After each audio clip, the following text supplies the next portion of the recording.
The House of Representatives just witnessed something we rarely see in American political theater, a complete breakdown of procedural authority. Mike Johnson, the speaker who rode into power on the back of the MAGA movement's institutional capture of the Republican Party, found himself unable to maintain order on the floor he's supposed to command. Now, this isn't just about one chaotic session or a bad day for leadership. What we're watching is the material consequence of a deeper structural problem within the Conservative coalition that's been building since the Tea Party realignment over a decade ago. When a speaker loses control of the floor, when the gavel becomes meaningless and members openly defy procedural norms, we're seeing the fracture lines of a political formation that was always more about grievance than governance. Johnson represents a faction that rose to power by promising disruption, by channeling populist anger into institutional resistance. But here's the contradiction they can't escape. You cannot simultaneously be the arsonist and the fire chief. The very forces that elevated Johnson to the speakership are now the forces that make it impossible for him to govern. This paralysis has consequences that extend far beyond partisan scorekeeping. It affects legislative capacity, economic policy coordination, and America's ability to project coherent power internationally at a moment when global realignments demand institutional competence. The spectacle we witnessed on the House floor represents something far more significant than a momentary lapse in parliamentary procedure. When Mike Johnson physically retreated from the chaos erupting around him, he wasn't just leaving a difficult situation. He was embodying the fundamental contradiction at the heart of the modern Republican Party's relationship with governance itself. To understand what happened, we need to step back from the immediate drama and examine the structural forces that made this moment not just possible, but perhaps inevitable. Let's start with the basic economics of political power in the contemporary United States. The Republican coalition that elevated Johnson to the speakership is not a unified ideological movement with coherent policy objectives. It's a fragile alliance between several distinct factions, each with incompatible material interests. You have the traditional corporate wing that wants tax cuts, deregulation, and stable business conditions. You have the evangelical Christian base that prioritizes social issues and moral legislation. You have the libertarian-leaning deficit hawks who genuinely believe in small government. And then you have the MAGA populists who are fundamentally opposed to the very concept of institutional authority and who view disruption as a virtue in itself. Johnson's speakership was always going to be an exercise in trying to satisfy groups whose demands cannot be simultaneously met. This structural impossibility isn't unique to Johnson, of course. We saw it with John Boehner, who resigned rather than continue managing the unmanageable. We saw it with Paul Ryan, who announced his retirement after barely 2 years as Speaker because he understood the position had become untenable. We saw it with Kevin McCarthy, who was ousted after just 9 months because he committed the unforgivable sin of working with Democrats to prevent a government default. Each of these men discovered the same brutal truth. The contemporary Republican caucus contains a faction that is ideologically committed to making governance impossible. They don't want to pass legislation. They don't want to find compromise. They don't want to keep the lights on. They want to burn down the House, and they're quite open about it. Now, Johnson came into the speakership with certain advantages that his predecessors lacked. He had the explicit backing of Donald Trump, which in the current Republican ecosystem functions as a kind of political currency. He had impeccable MAGA credentials. He was one of the primary architects of the legal strategy to overturn the 2020 election results. He spoke the language of Christian nationalism fluently. He understood the grievance politics that animates the base. All of this was supposed to give him the authority to lead where others had failed. But here's what the MAGA movement's true believers don't seem to understand about institutional power. Credibility with the base doesn't translate into legislative capacity when the base itself is anti-legislative in its orientation.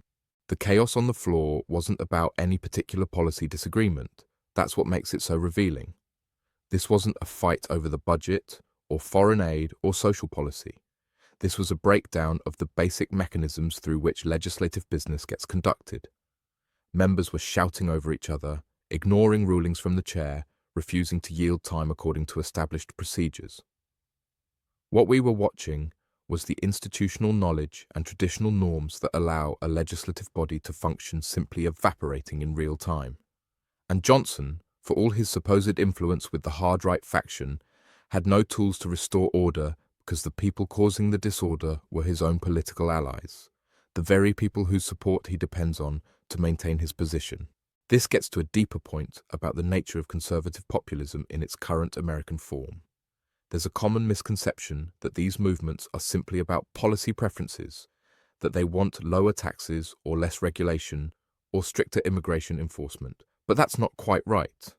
What animates the MAGA faction isn't really about achieving specific legislative outcomes. It's about the performance of opposition itself. It's about being seen to fight, regardless of whether that fight produces any tangible results. This is why the Freedom Caucus and its allies consistently torpedo their own party's legislative initiatives. They're not actually trying to govern. They're trying to demonstrate their authenticity as opponents of the system, even when they control significant parts of that system. The economic dimension of this cannot be ignored. We're living through a period of extraordinary wealth concentration, stagnant wages for the majority, declining life expectancy in certain demographics, crumbling infrastructure, and a pervasive sense that the social contract has been shredded. These are real material conditions that produce real political consequences. When people feel that the system isn't working for them and the objective data supports that feeling for millions of Americans, they become receptive to politicians who promise to blow up that system. The problem is that destruction is much easier than construction. It's easy to prevent legislation from passing. It's easy to create chaos. It's easy to grandstand and tweet and go on cable news and perform outrage. What's hard is actually solving problems, because solving problems requires compromise, coalition building, technical expertise, and a willingness to accept incremental progress rather than total victory. Johnson's retreat from the floor symbolizes the bankruptcy of the strategy that brought him to power. He thought he could channel the rage and resentment of the MAGA base into productive legislative action. He thought his credentials as a true believer would give him the authority to tell the hardliners when it was time to actually govern. But the hardliners aren't interested in governing. They're interested in perpetuating the sense of crisis and conflict that justifies their political existence. If Johnson actually started working effectively with Democrats, if he actually started moving legislation through the House in a functional manner, he would be betraying the very premise of his political identity. He would be just another sellout, just another creature of the swamp, just another member of the establishment that the base has been taught to despise. This creates an impossible situation, not just for Johnson personally, but for the entire Republican leadership structure. They cannot govern without making deals with Democrats because they don't have the votes to pass legislation on their own, and because their slim majority means that any small group of defectors can block anything. But they cannot make deals with Democrats without being accused of betrayal by the MAGA base. They're trapped between the functional requirements of operating a legislative body and the ideological commitments that brought them to power. And increasingly, they're choosing ideology over functionality, which means choosing paralysis over progress. The international implications of this domestic dysfunction are profound. The United States is still the world's largest economy and most powerful military force. When the American Congress cannot function, when it cannot pass budgets, when it cannot authorize spending, when it cannot even maintain order on its own floor, that sends a signal to allies and adversaries alike. It tells our allies that we're an unreliable partner, that commitments made by one administration or one Congress might not be honored by the next. It tells our adversaries that we're distracted, divided, and vulnerable. China doesn't have these problems. Russia doesn't have these problems. They may have authoritarian governments that suppress dissent and violate human rights, but they have functional state capacity. They can make decisions and implement them. The United States, despite all our wealth and power, increasingly cannot. This isn't just about Republicans, though they're the ones in the spotlight right now because they control the House. There are deeper structural problems with how American democracy functions in the 21st century. Our constitutional system was designed for a very different era, with very different assumptions about how politics would work.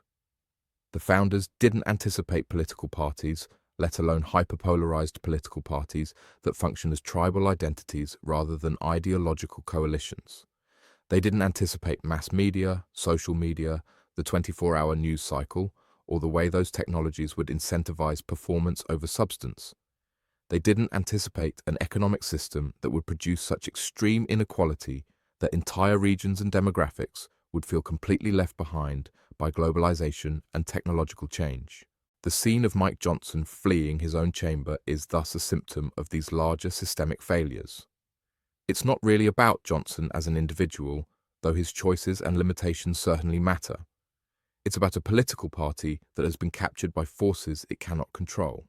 It's about an economic system that has failed to deliver broadly shared prosperity.